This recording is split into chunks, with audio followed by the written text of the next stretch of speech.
Well, welcome. Sorry we're getting late, a little bit of a late start here. My name is Lori Wesley. I'm one of the psychologists at K-State Counseling Services. And today I'm going to be talking to you about how to let your emotions out of the bottle in a healthy way if you happen to have any emotions bottled up inside.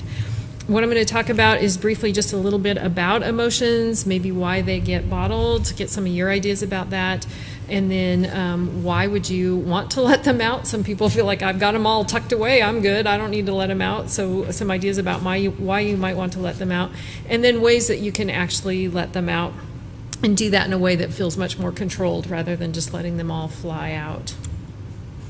So first, just a little bit about emotions. I'm going to start with showing you a little clip here. Has anybody seen the movie Inside Out? A few people? Okay. I actually haven't seen it, but I've heard a lot of psychologists talking about it. It's a good movie that talks about emotions and kind of talks about them like they're separate people. But this is just a way to introduce the idea of emotions. Here we go. All right, open. This looks new. Think it's safe? What is it? Okay, caution. There is a dangerous smell, people. Hold on, what is that? This is disgust. She basically keeps Riley from being poisoned, physically and socially. That is not brightly colored or shaped like a dinosaur. Hold on, guys. It's broccoli! Yucky! Well, I just saved our lives. Yeah, you're welcome. Riley, if you don't eat your dinner, you're not going to get any dessert. Wait, did he just say we couldn't have dessert? That's anger. He cares very deeply about things being fair. So that's how you want to play it, old man? No dessert? Oh, sure. We'll eat our dinner right after you eat this. Riley, here comes an airplane. Oh, airplane. We got an airplane, everybody.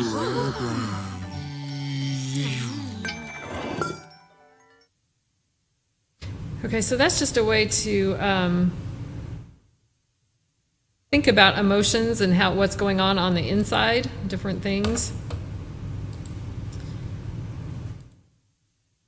Kind of a fun way to look at emotions.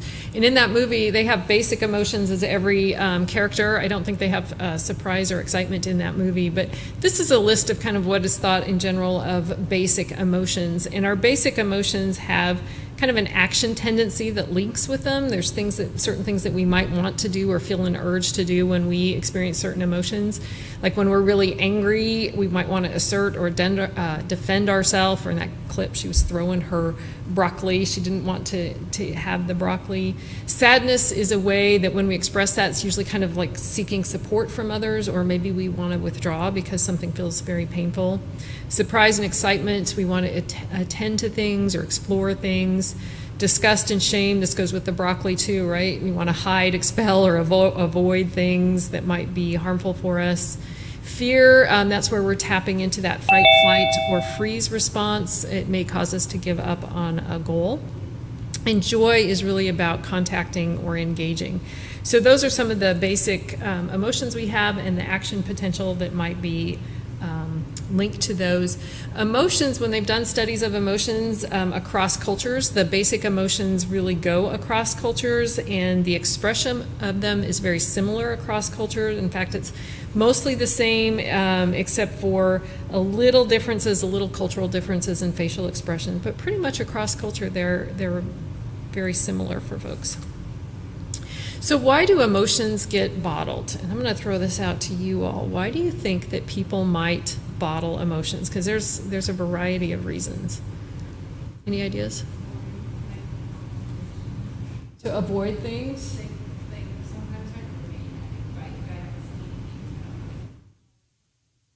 Yeah, okay.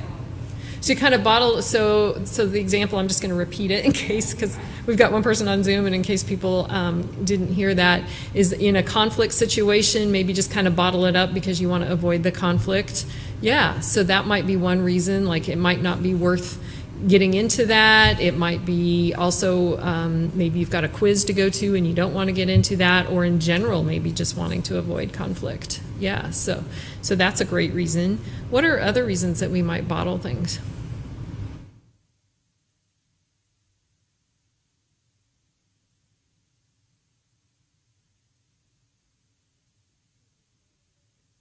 Too painful to deal with? Yeah, so just kind of tuck it aside, put it somewhere. Yeah, absolutely. Yeah. And it might be too painful to deal with. Again, you've got something else you need to attend to. It might just be in general, it's like it's just too painful and you can't touch it, or you feel like you can't touch it. Other reasons might be cultural messages. In our culture here in the United States, very commonly little boys are told, not to cry, for example, don't cry. Or females very commonly are told not to get angry, that that's not an okay emotion for us females. Hi there. If you want to sign in down here, that'd be helpful. Thanks. We also may have what's modeled in our families. Maybe the culture of the family is not to talk about emotions, not to express emotions. Maybe it's not dealt with, or maybe families can be very overwhelmed with just trying to earn money and get by, and so it may be that people just learn to tuck things inside because the family's got so much else it's dealing with. There can also be the fear that, especially if people have started to bottle up emotions, that if they let them out, that they might lose control, right? Once I let them out, I'll just never be able to stop crying, or I won't be able to control my anger, or whatever that is. So that might be another reason that people keep things bottled up. Another reason is that we can just feel very vulnerable when we're emotional, right? I mean, that's really kind of putting ourselves out there in some reasons, and so it may just be easier to go ahead and keep them bottled up. And then we've talked about this, it may be adaptive in that situation. So let's say if right before this presentation I'm running late, my dog threw up on the carpet, and I'm maybe a little disgusted, a little angry or whatever. So I've got to tuck that aside to come in here and talk to you all and not be feeling that disgust or whatever that is, or that anger or upset. So sometimes it's very adaptive just to be able to put it aside. I'll deal with this later. The problem is sometimes we get really good at putting it aside and we never come back to it, and then it can kind of build up for us. So if it becomes a habit, that can be harder. The other thing is when it becomes a habit, then sometimes things can trigger that. So if you've, let's say, avoided a lot of conflict and you're really getting more and more angry at your roommate, I'll just go back to that one example, and then something even bigger happens, or something happens with maybe your partner or somebody you're dating, and it triggers all this stuff from your roommate, it may come flying out full force at your poor partner when a lot of that's really about your roommate or something. So it can kind of get misplaced or put a lot more weight behind other things, so that can be hard. So those are some of the reasons that emotions get bottled. This is one that's just commenting on that vulnerability, and it's a quote, "Love is the kiss of porcupines. Two porcupines huddled together on a winter's night. Closeness is necessary for survival and normal, but in getting close, we risk getting hurt." And that's just to highlight that we can feel very vulnerable, even if it's a very positive emotion like falling in love. So why on earth would we want to let them out? Again, some people do get really good at bottling them in, and they're like, I'm fine, why should I let this out?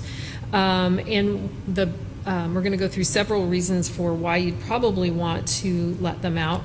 The first one is that resistance takes a lot of energy, and in general, anything that we push against tends to push back with that same amount of force. And it takes a lot of energy, or it can, to hold things inside. Sometimes people don't even realize that because they're pretty good at holding things inside. But that energy that we're using may come up in a different situation. Folks may be getting pretty good at tucking stuff away, but they reach my age and they got back pain that nobody can explain, no physician, and it may be because the body stored some of that stuff somewhere. So it will go somewhere. It can come out in other ways, like feeling anxious or depressed or something. It just kind of builds up over time. So I'm going to do a little exercise. If you're so inclined, you can participate. But it's to help you see or hopefully it'll help you see the power of that resistance, and how much easier, how much better, hopefully you'll feel this, that it feels to actually open up and experience your emotions. So what I'd like you to do, and again, if you don't feel like you want to participate, or you start participating and it doesn't feel good, then you can just sit there quietly. But sit there as comfortably as you can in those chairs, sitting upright with your feet flat on your floor, and then you might just put your hands in your lap or something, rest there. You can close your eyes or you can leave them open, whatever is comfortable for you. And I'm going to go, this is a guided meditation, so I'm just going to read things to you. I just want you to start out by taking a few full breaths. And then just bring to mind a current situation that elicits a reaction of anger, fear, or grief for you. And you can pick one that's not so very charged for you if you want, if that feels better. So it could be an argument with your partner, maybe a power struggle you're having with a roommate. It could be maybe an illness that you're experiencing, or maybe a behavior that you now regret. The more fully you get in touch with the charged essence of the story, the more readily you can access the feelings in your heart and throughout your body. And just answer these questions to yourself. What is it about the situation that provokes the strongest feelings? You might see a particular scene in your mind, hear words that were spoken, recognize a belief you hold about this situation and how it might reflect on you or what it might mean for your future. And just be especially aware of any feelings in your stomach, your chest, or your throat.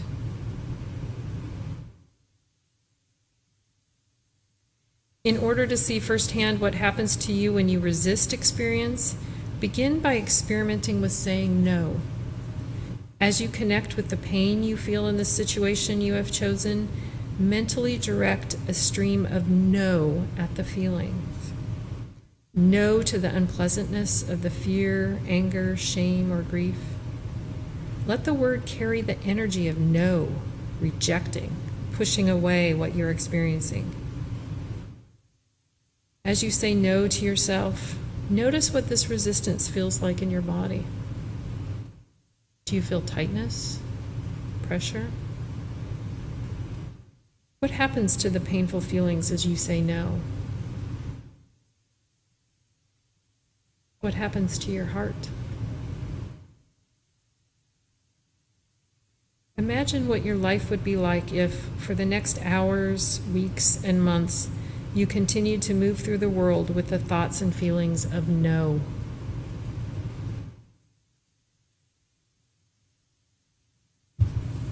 Take a few deep breaths and let go by relaxing through the body, opening your eyes or shifting your posture a bit. And now take a few moments to call to mind again the painful situation you'd previously chosen, remembering the images, words, beliefs, and feelings connected with it. So call that back up again. But this time I want you to direct a stream of the word yes at your experience. Agree to the experience with yes. Let the feelings float, held in the environment of yes. Even if there are waves of no, fear or anger that arise with the painful situation, or even from doing this exercise, that's okay. Let these natural reactions be received in the larger field of yes. Yes to the pain.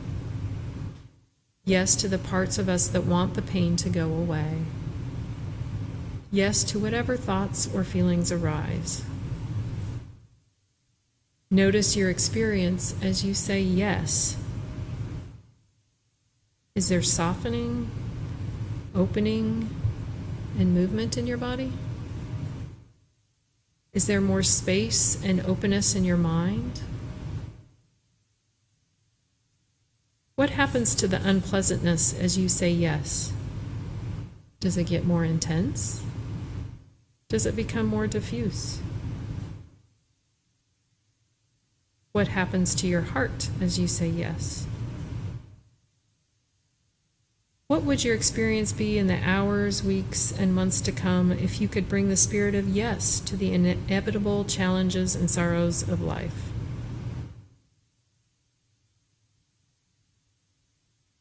Continue to sit now, releasing thoughts and resting in an alert, relaxed awareness. Let your intention be to say a gentle yes to whatever sensations, emotions, sounds, or images that may arise in your awareness. And when you're ready, you can open your eyes and come back. So if you were able to experience that, did you notice a difference between saying no to what was coming up versus yes? Or was it the same for folks?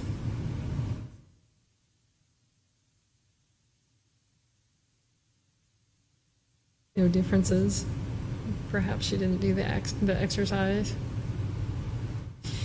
That's something that you might want to experiment with in your own life, though, if you notice something coming up, and rather than pushing it away, resisting it, to say kind of yes to it, to kind of acknowledge what's going on. I've had that experience when I've been going through something that I really don't like, and when I was able to acknowledge to myself, like, I really don't like this situation and it's very upsetting to me, that actually kind of freed me up and allowed me then to start to focus on, okay, what can I control and what can't I control? What do I want to do about the situation? Rather than being so caught up in the emotions. So by being able to turn towards the emotions and say yes to them, I think it can kind of free us up and help us have more options and things. So does that make sense for folks? Maybe, maybe not. Okay. Another reason that you might want to let them out of the bottle is that there are a lot of wonderful things about emotions. They are communicators. They give a lot of information to others. So they help others identify what's going on with you. They help you connect with you and empathize with you, and vice versa. And our emotions do influence others. They're also motivators. You can see with a lot of emotions, there sometimes is that action behind them, things to do, or the urge to perform an action, and they do provide us with more information. They're also validators. It's helpful to, validate, this is a really hard situation, or this is a really good situation, this feels really good. So emotions give us a lot of information, and when we push them aside, we're missing out on a lot of that information. And in fact, some people conceptualize it like this. We have our rational mind, which approaches things very logically, what's the data, and then we have the emotional mind, which is linked into our feelings, and then people think about the wise mind, which is integrating both the rational and the emotional. So when we're able to access our emotions and use that information, we can come from a place more of wise mind, and that integrates our mind and our body. So it really allows us to use a lot more information.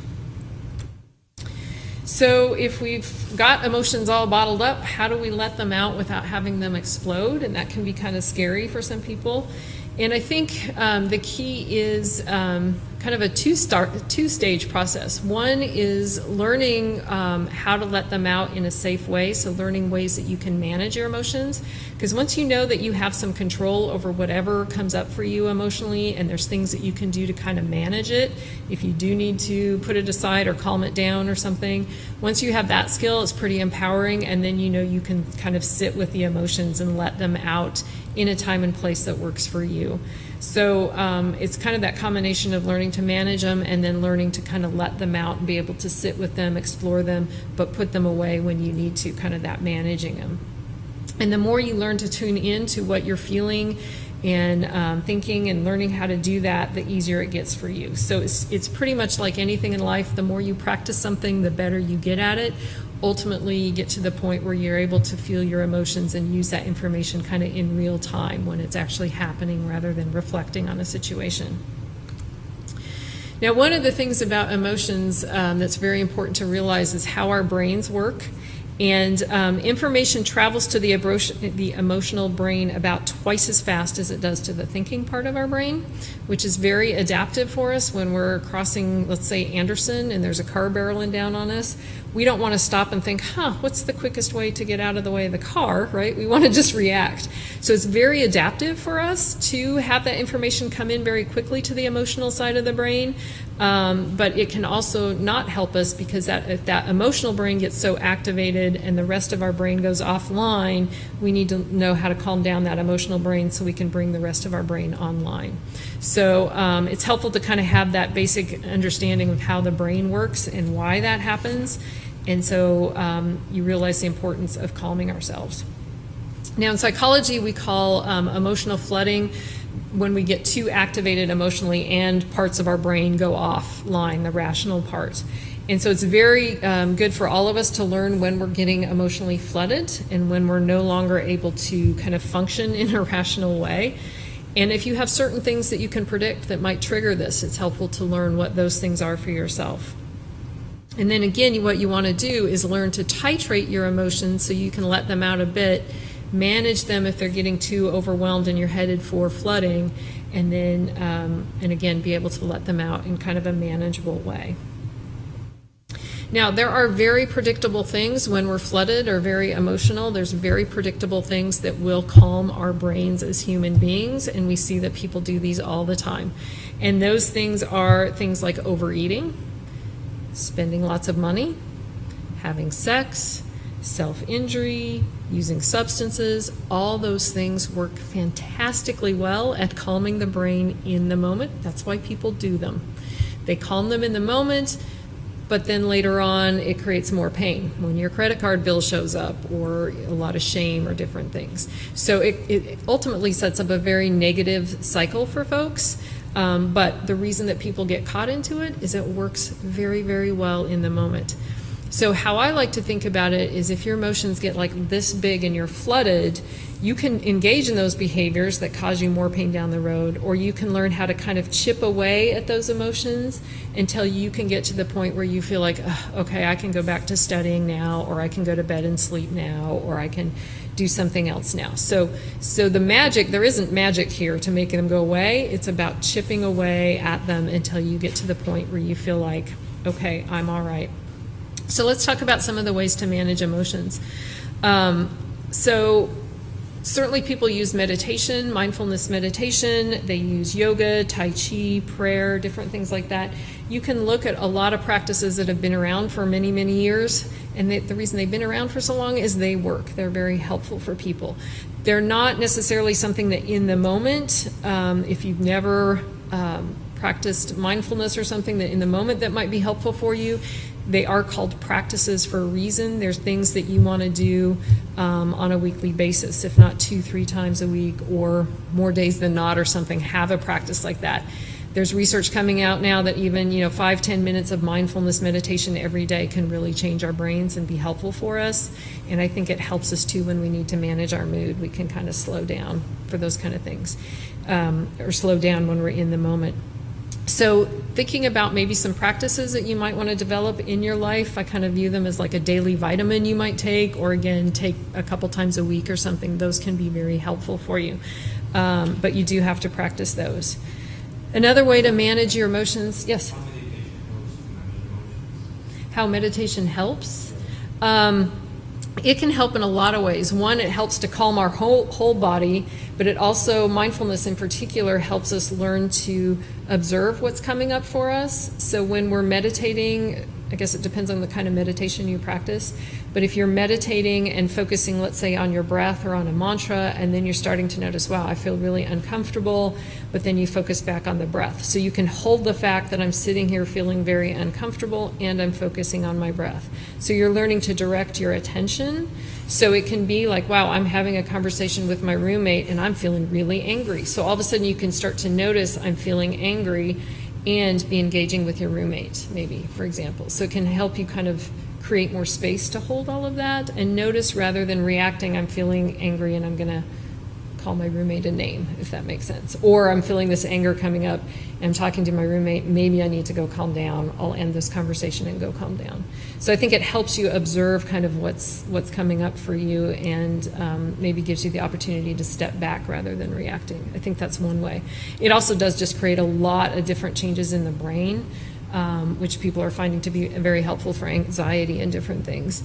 And in a bit, I'm going to read you something from a man who's practiced a lot of mindfulness, and I think that might give you a key too about how he has learned over the years to react, or not react, I should say, through mindfulness. But yeah, that's a great question. Any other questions? Don't hesitate to pop in as I'm going on.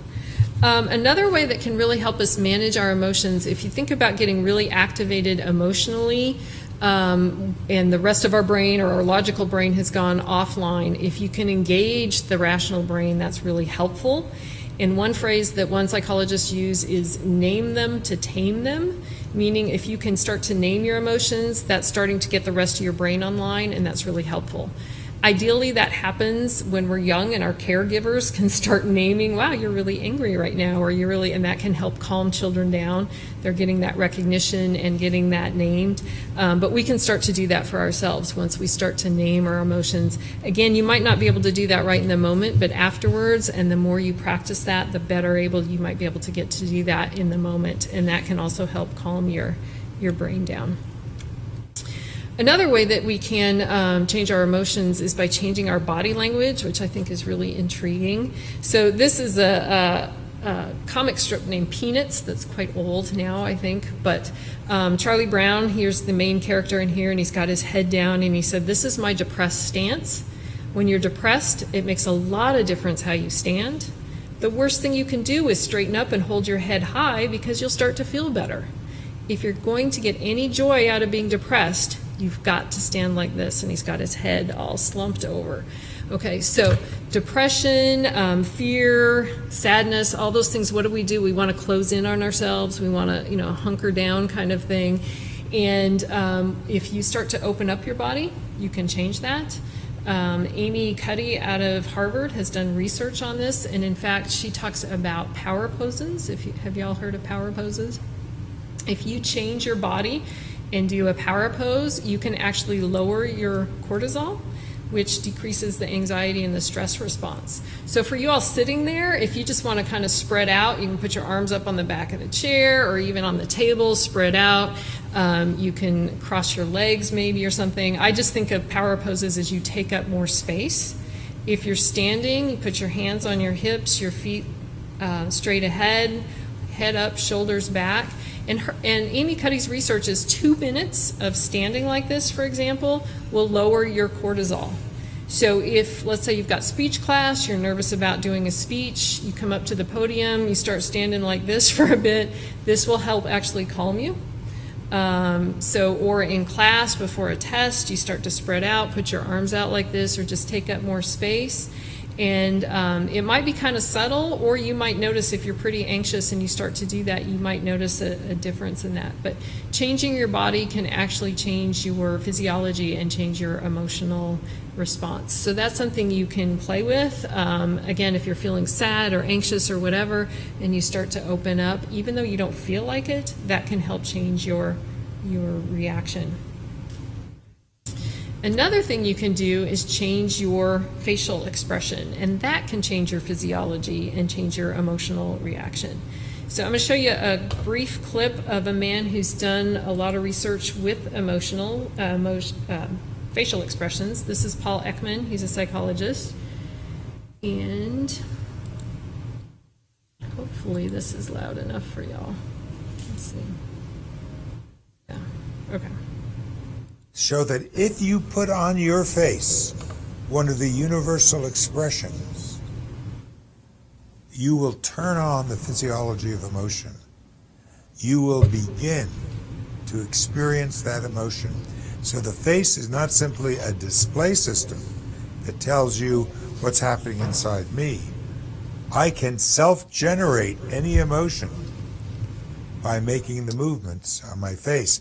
Now, some of them are harder to make than others, and wouldn't you know it, the one that's hardest to make is the one that turns on enjoyment, because a smile alone won't do it. You have to be able to activate one of the muscles around the eyes, and only about 10% of the people we've tested can do it. We are just beginning. Okay, so he's talking about that you can bring on emotions by changing your facial expression, but he does say, unfortunately, happiness or joy is the hardest one because you've got to activate the eyes. But I think there's a way around that, because we have these wonderful things in our brains called mirror neurons, which means that we don't actually have to be doing something to experience what's happening to us or to experience the emotion. So if you call up in your mind something that just made you laugh or giggle, or something that brings a smile to your face. It might be something if you have a younger sibling or a nephew or a niece, or something, a funny commercial. It could just be something ever so slight that makes you kind of smile or something. And if you call that up to mind and then smile, I think you'll get a more genuine smile. So you can do things like that. I think YouTube can be really helpful if you're having a bad day or you need a smile. If you like animals, they've got tons of videos of cute little animals or kittens or puppies playing or something. That can be kind of fun. So again, that's another way that you can manage your mood, is by changing your facial expression, watching something funny. Some people make it a practice when they wake up in the morning that they just smile, or they have something next to their bed where they're likely to look that might cause them to smile. So if you really like nature, having a leaf there that kind of, oh yeah, you look at it and that's your prompt to smile or something. So you can change your emotional state that way. You can focus on or alter your breathing to help manage emotions. In general, when we breathe out, it tends to activate our parasympathetic nervous system, and when we breathe in, it activates the sympathetic. So if you focus on pushing out a little more air, the parasympathetic is what calms us. You can engage that response more, so that can be helpful. Or you can just focus on your breathing, which again tends to help calm us. And so we're going to do a little breathing exercise here. There's lots of different ones you can find on the internet, or different apps, different ways to breathe. I'd encourage you to find ways that you like or that are helpful for you. But this is one that you can try. So just sit as comfortably as you can there. And then just take a long, deep breath. And as you exhale it slowly, just mentally say to yourself the word relax.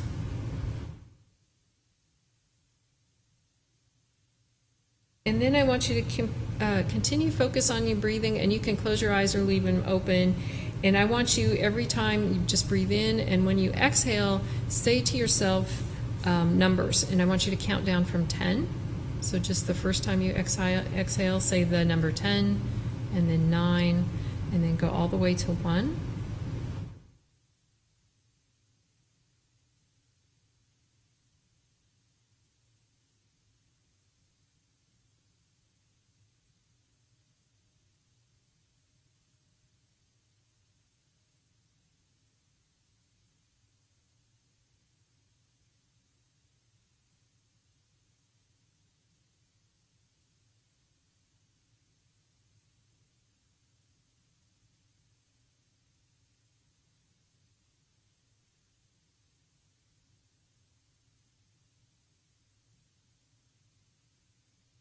And then once you reach down to 1, I want you to try it one more time, counting down from 10.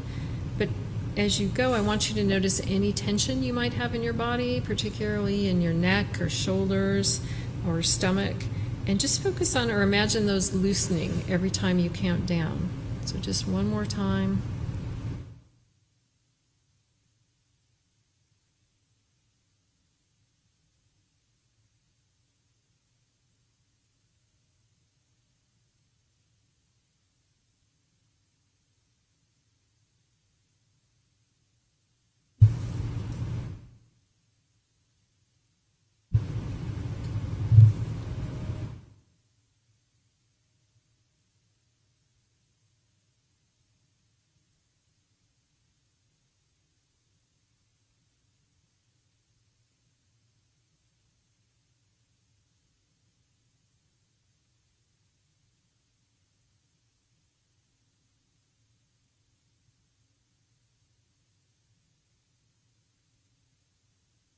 So in general, especially I think most of us have very busy brains. As students, you probably have busy brains, lots of things on your mind, lots of things to do. So if you're focusing on your breathing, I think it's a little easier to engage your mind by counting or something as you're doing that. But this is another way, especially if you're feeling angry or sad or real upset, anxious, breathing is really helpful to kind of manage that and get out of that a bit. Or again, chip away at it so it's not so big. Another thing you can do is use distractions. Sometimes we just need a break from emotions. We are not meant to do anything 24/7 as human beings. We're meant to have downtime and relaxation Some of your professors might not agree with that, but we really are meant to have that. So you may just need to take a break from your emotional response. Things like movies, music, books, they can all be really great, but be very careful with those, because I think as humans we have a tendency to match our mood. And when you're feeling too emotional, you want to manage your mood. You don't want to match it. So if you're feeling really down, you want like a happy, upbeat movie or something, or music. So some people create playlists that are very happy, upbeat, inspirational, those kind of things to help them, so they just know they can go to that playlist or that watch list or something and know what to watch or listen to. Certainly athletics, sometimes just going out and people watching or being outside and not being cooped up alone in your room or something can be really helpful too, so getting out can help. So we've talked about the fact that we may bottle up emotions, and maybe that's adaptive at times, but we also want to be able to feel our feels, so letting things out, and how do we do that? And again, you want to be able to, if you've got a lot tucked away and you're like, well, how do I start? How do I do this? One thing that you can do is, we talked about distraction, using movies and things to help you get out of an emotional state. You can use them to put you into an emotional state. So let's say, for example, you know you have a lot of sadness inside, but you don't know how to access it because you've gotten so good at putting it in the bottle. Then you might find a movie that's got a lot of sadness, or a book or something that helps you tap into that emotion, and then maybe you start to sit with what's coming up, and then maybe what that's linking to in your life, or what that comes with. If it feels too intense, then you go back into managing your mood, and maybe using distractions, turn that movie off, those kind of things.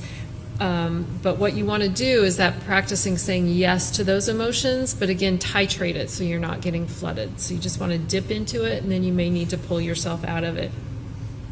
You could also try this by being around somebody that you trust, somebody that you know that maybe you can talk things out and have an agreement that they're not going to try to solve things for you or tell you, oh, it's all better, but they're going to be there and listen to you and kind of be that sounding board for you. That's one thing that happens in counseling, is to kind of get that sounding board, but you can have friends or others do that. Another way that you can sit with your emotions is called riding the wave. So it's like getting in touch with the emotional response that's coming up, tuning into what's going on with your body, because there's a lot of things that can go on with our body with different emotions. Identify what urges are there that you may have, what emotional labels might go with that. And oftentimes it's not just one emotion, there may be many emotions. So let's say you're dating someone, you might feel very betrayed and upset at one point with them, but still really deeply care about them. So there's enough space inside to hold all those different emotions, and they can feel very conflicting at times, but to be able to let whatever comes up and say yes to it, and not judge it, to know that it's there for a reason. You may not know why it's there at that very moment, but if you say yes to it and trust that it's there for a reason. Yes?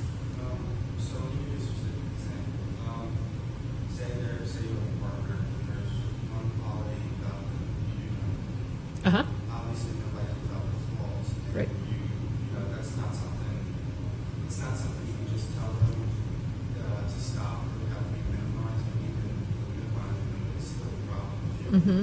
How do you see it now becomes selfish? How do you accept that? And how would you work on making that not a problem? That's a great question. So the question is, if you've got a partner that you deeply care about, but there's that one thing that just really, you didn't say it this way, but really annoys you, and it's kind of a button for you and really hard, even if you bring it up to the person, they may try to make changes, or maybe they can't. It's just who they are, and they'll slip back and do things. So how do you cope with that? Which is a great question. I think the similar question that I gave a response to you, I'm going to read something that gives you some ideas about how one man's been able to handle that. But I think if you say yes to it, again, kind of create that openness, like, oh, here's that thing again, and notice what it is, and allow that experience. Now, when you're with your partner, you may have to tuck it away in that moment, but later on, take some time to pull it out and reflect on it and say yes to it, and notice how you feel, what comes up in your body, and you may even start to notice that there's a lot of subtleties to it. So, for example, this metaphor of riding the wave, and the reading that I'm going to do in just a minute, he talked about like the first emotion might be annoyance or something, but once you start to really notice, there might be something else that comes up before that. There might be some, oh yeah, there's a little other emotion here or something after. It's not, sometimes when we feel annoyed and we're like, oh, I'm so annoyed, that's all we can feel. But if we start saying yes to it, then we might start noticing some other things. Sometimes we might notice that, wow, that really taps into something maybe a primary caregiver did growing up. And so, oh, that's why it annoys me. There's more weight to it. It's really more about this person. Or so there may be subtleties to that. I think, again, the more we take time to acknowledge it and say yes to it, the more you might find that you have some space in there and you might actually come to some insights. But I guess I would say it comes to with a lot of work, and you're absolutely right. Everybody has things. None of us is perfect. Sometimes, honestly, those things can become quite endearing over time in a partner, because you start to have that attitude of like, oh yeah, here's that thing again, and you almost can smile because you can remember how annoyed you used to get or something. But so I know it's not an easy thing to do. That's a great question. Obviously, if it was easy, you wouldn't have the question. And hopefully you'll get some ideas when I do this reading about how this other person kind of was able to manage that. Any other questions? Okay. So again, the riding the waves, you might need to take some deep breaths and then just watch and notice the emotion as if it were a wave. And you might notice, again, some things coming before and after it or some subtleties to it. So in summary, some ways to let them out. Make time to feel your emotions, because again, there's a time and a place for things, and you may have that argument with your roommate, but you've got to go take a quiz or something. You just don't have that time and space. So you may need to kind of call a time out or just mentally tuck it away, but make sure you come back to it and revisit it and say yes to it. You can use the ride the wave or even that metaphor of a wave. Emotions do have a lot of energy, or can have a lot of energy associated with them. They will eventually run their course. Nothing can sustain energy that long, so trusting in that it will run its course. Talking it out with people that you trust, that you know that are you can express things to, or finding folks like that. Writing is sometimes helpful if you like to write. Having a journal, that can help. Using the music, movies, books, or anything to tap into the emotions can be really helpful and bring up that state. And then counseling can also be helpful for that if you feel like there's some things where you're just kind of stuck or it's kind of hard for you to let them out. That might be a helpful thing. As you go along, and I put this in bold, manage your emotions as needed. You don't want to get flooded. You want to kind of titrate that and let them out, so you do it in a way that feels as manageable as possible for you. And then, of course, practice, practice, practice. So most of us would probably not like to bottle up emotions. We'd probably like to be very, self-aware and be able to use our emotions. But it's kind of like playing a soccer game. You don't get to go in and play a soccer game and do a good job without doing a heck of a lot of drills and put a lot of practice into it. And it's the same thing with our emotions, especially if you haven't been afforded that opportunity or space to do that in your life. So it does take a lot of practice. So here, I want to read this. This is from the book Wherever You Go, There You Are by Jon Kabat-Zinn. He has been practicing mindfulness for a huge chunk of his life, so he's very good at it, and I think that you'll see this in this reading, but hopefully it gives you all that have asked some questions some insight to how maybe mindfulness or even the practice of noticing emotions, learning to sit with them, might be able to help. So this is called Cat Food Lessons. I hate finding caked cat dishes in the kitchen sink along with ours. I'm not sure why this pushes my buttons so strongly, but it does. Perhaps it comes from not having had a pet when I was growing up, or maybe I think it's a public health threat, viruses and the like.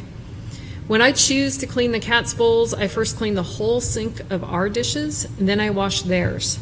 Anyway, I don't like it when I find dirty cat dishes in the sink, and I react right away when I do.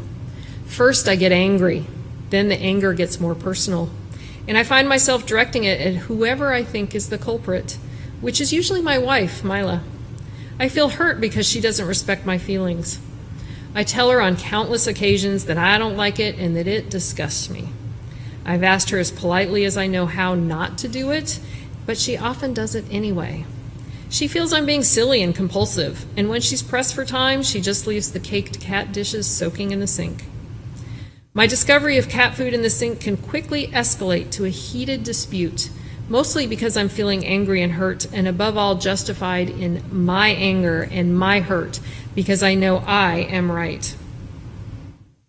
Cat food shouldn't be in the sink, but when it is, the selfing on my part can get rather strong. Recently, I've noticed that I'm not getting so bent out of shape about this. I didn't specifically try to change how I'm dealing with it. I still feel the same about the cat food, but somehow I'm seeing the whole thing differently too, with greater awareness and with much more of a sense of humor. For one, when it happens now, and it still does with annoying frequency, I find that I'm aware of my reaction the moment it happens and I look at it. This is it, I remind myself. I observe the anger as it starts rising in me. It turns out that it's preceded by a mild feeling of revulsion. Then I notice the stirrings of a feeling of betrayal, which is not so mild. Someone in my family didn't respect my request, and I am taking it very personally. After all, my feelings count in the family, don't they? I have taken to experimenting with my reactions at the kitchen sink by watching them very closely without acting on them. I can report that my initial feeling of revulsion is not that bad, and if I stay with it, breathe with it, and permit myself to just feel it, it actually goes away within a second or two. I have also noticed that it is the sense of betrayal, of being thwarted in my wishes, that makes me mad much more than the cat food itself. So I discover it's not really the cat food by itself that is the source of my anger. It's that I'm not feeling listened to and respected. Very different from the cat food. Aha. Then I remember that my wife and kids see this whole thing very differently. They think I'm making a big deal out of nothing, and that why they will try to respect my wishes when it feels reasonable to them, at other times it doesn't, and they just do it anyway, maybe even without thinking at all.